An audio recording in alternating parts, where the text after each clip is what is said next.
నేనేదో వీళ్ళని విడదీస్తున్న విలన్ అనుకోవద్దు. వీళ్ళని కష్టపెట్టాలనే ఉద్దేశము నాకు లేదు. కానీ ఇంత కుటుంబానికి వీడే వారసుడు. వాడి పెళ్లి విషయంలో మాకు కొన్ని ఎక్స్పెక్టేషన్స్ ఉండడం తప్పేమీ లేదు కదా. తన ఇష్టం కోసం వీడింతమందిని బాధ పెట్టడం కరెక్ట్ కాదు కదా. వీళ్ళు మిమ్మల్ని బాధ పెట్టకూడదు అనుకున్నారు కాబట్టే ఇప్పుడు ఇక్కడ మనం కూర్చొని మాట్లాడుకుంటున్నాం సార్.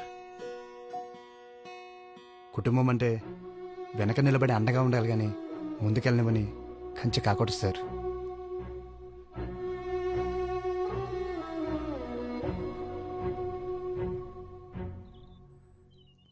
తనకెవరూ లేరనే తప్ప ఈ అమ్మాయి విషయంలో నాకే అభ్యంతరం లేదు. కనీసం మంచి చెడు చెప్పడానికైనా తనవాళ్ళంటూ ఉండాలిగా. తనేమి ఇంటికి వచ్చేస్తే బాధలు చెప్పుకోవడానికి ఆనందాలు పంచుకోవడానికి ఎవరో ఎందుకండి, మీరందరూ ఉంటారుగా.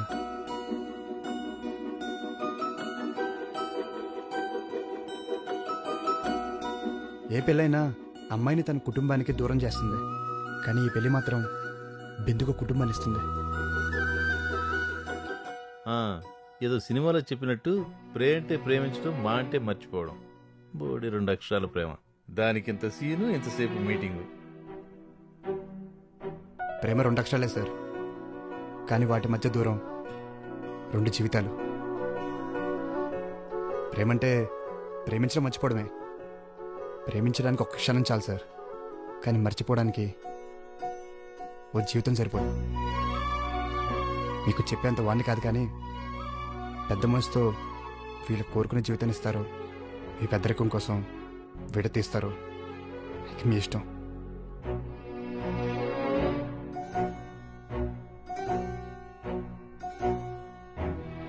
అమ్మాయి వైపు కూడా పెద్ద కుటుంబం ఉండాలనుకున్నాను. అత్తింటినే పుట్టిలనుకునే కోడలొస్తే ఎందుకు కాదంటాను.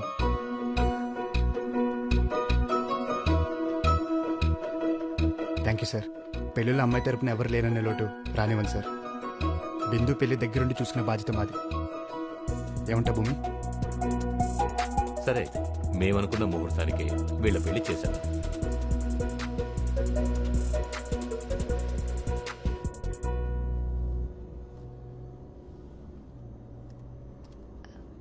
బాగా మాట్లాడావు నాయుడు గారితో. Thank you. ఆర్కిటెక్చర్తో పాటు ఇలాంటి లెక్చర్స్ కూడా ఇస్తుంటావా, లేకపోతే ఏదైనా బుక్ నుంచి కాపీ కొట్టావా? కనీసం కాంప్లిమెంట్ అయినా తినంగా ఇవ్వవా నువ్వు?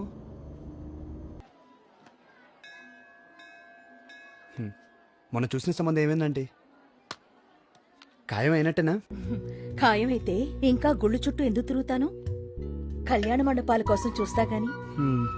అంటే నాలాగా మీ మ్యాటర్ కూడా స్లోగా వెళ్తుందన్నమాట. నువ్వు కూడా నీ ప్రేమ సంగతి చెప్పలేదా? లేదంటే తన ముందుంటే ఏమైనా మాట్లాడేస్తాను, కానీ నా ప్రేమ విషయం చెప్పాలంటే మాత్రం చిన్న భయం.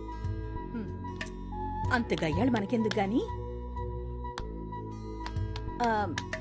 మా అమ్మాయి ఫోటో ఒకసారి చూస్తావా? వద్దండి, నాది లవ్వు. మరి నా కూతురు మీద నాకున్నదేంటి? మీ కూతురికి నా లవర్కి మన లవ్ ఎప్పుడు అర్థం అవుతుంది ఏంటో. ఇదేంటంటే నా కూతురికి త్వరగా పెళ్ళవ్వాలని రామకుట్ర రాస్తున్నాను. ఇది వర్కౌట్ అయితే చెప్పండి ఆంటీ, నేను రాస్తాను. ఓ 10. అంతిష్టం అతనంటే. అందంగా ఉంటుందా? ఆ అందం, ఆ పొగరు ఎలా చెప్పమంటారంటే ఆర్డర్ ఇచ్చి చేయించినట్టు ఉంటుంది. మరి తనకి నువ్వంటే ఇష్టమేనా?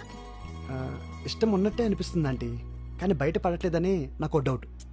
అమ్మాయిలంతా అంతేనయ్యా.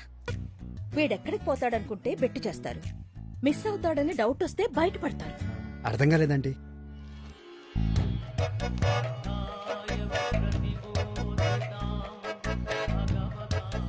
ఐడియా బాగుందండి, వర్కౌట్ అవుతుంటారా?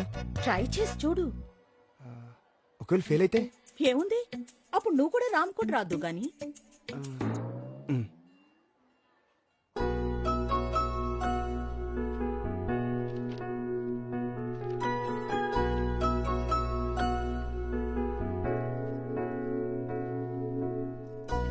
ప్రభా,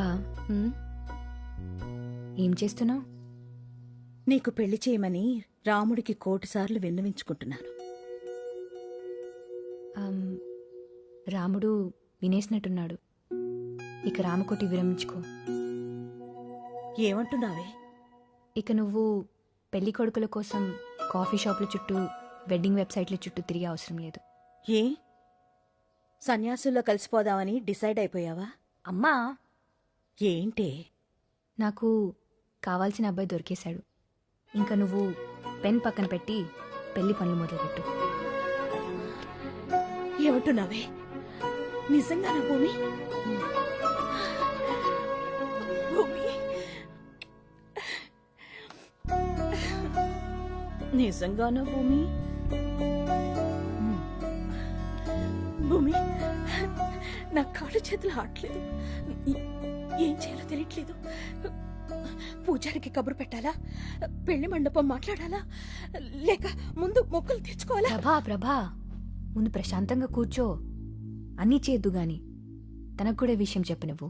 అదేంటే ఇంకా చెప్పలేదా? ఆ, రేపే చెప్పేస్తా. మంచి పని వాయిదా వేయటం దేనికి? ఇప్పుడే కాల్ చేసి చెప్పు. అంతేనా? ముందు కాల్ చేయి. సరే. ఇంతకీ ఆ అబ్బాయికి నువ్వు ఇష్టమేనా? డైరెక్ట్గా చెప్పలేదు కానీ నాకు అర్థమైంది.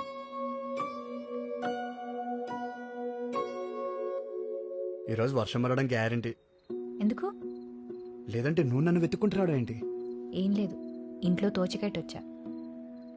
ఏదో చెప్పాలని వచ్చి చెప్పట్లేదు అనిపిస్తుంది. అరే ఏం లేదు, క్యాజువల్గా వచ్చానంతే. నిజంగా ఏం లేదా?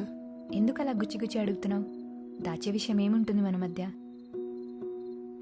నువ్వేమైనా దాస్తున్నావా? దాచడానికి ఏముంటుంది? నేను రేపు ఊరు వెళ్తున్నాను. ఓ, మళ్ళీ ఎప్పుడొస్తావు?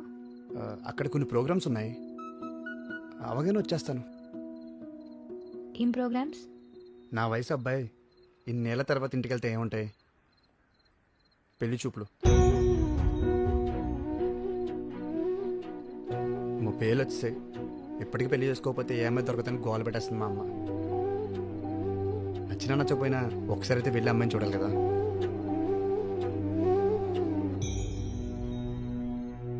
అంటే నచ్చితే ఓకే చెప్పేస్తావా? అంతేగా.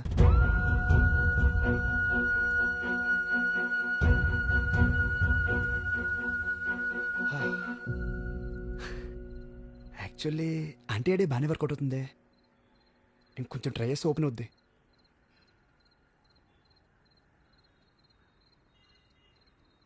అవును, నువ్వు ఇంకా పెళ్లి చేసుకోలేదు ఎందుకు?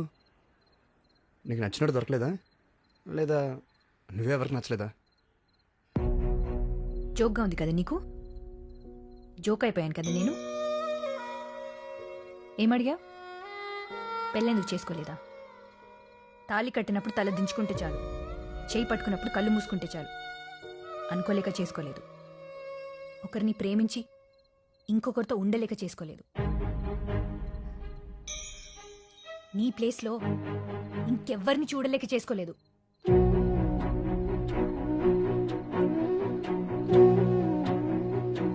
భూమి అసలు నన్ను మాట్లాడిని ఆకాష్, నన్ను మాట్లాడిని. ఎన్నిసార్లు ఫూల్ అవ్వాలి నేను? నీ విషయంలో ఇంకెన్నిసార్లు రాంగ్ అవుతాను? తప్పు నాదే, తప్పంతా నాదే. అప్పుడు నిన్ను ప్రేమించి తప్పు చేశాను, మళ్ళీ నిన్నే ప్రేమించి ఆ తప్పు రెండోసారి చేశాను.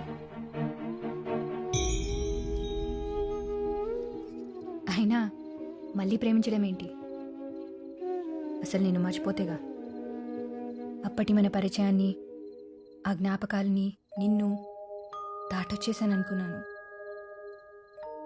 కానీ నువ్వు వచ్చాకే తెలిసింది నేను అక్కడే ఆగిపోయానని.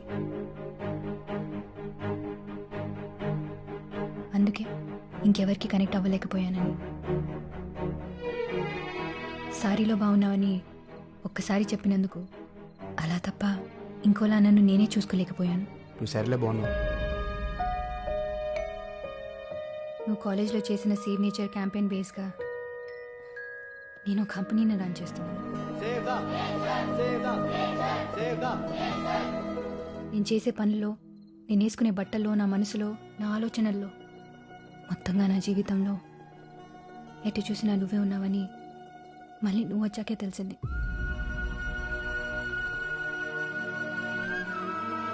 ఏ అమ్మాయికైనా అతిపెద్ద నరకం ఏంటో తెలుసా? ప్రేమించిన వాడికి ఆ ప్రేమని చెప్పలేకపోవడం, అతన్ని దాటి ప్రపంచాన్ని చూడలేకపోవడం. అయినా చేసిందే రాంగ్ నంబర్ అయినప్పుడు రీడైల్ చేస్తే రైట్ పర్సన్కి వెళ్తుందా? భూమి, it's over Akash, it's over. నువ్వు చెప్పేది నేను వినేది ఇంకేం లేదు. అయినా మనం కలవాలనేది మన పేర్లలోనే లేదు. భూమి ఆకాశం ఎదురెదురుగున్నా ఎప్పటికీ కలవలేవు. నువ్వు నేను కూడా అంతే. Good bye.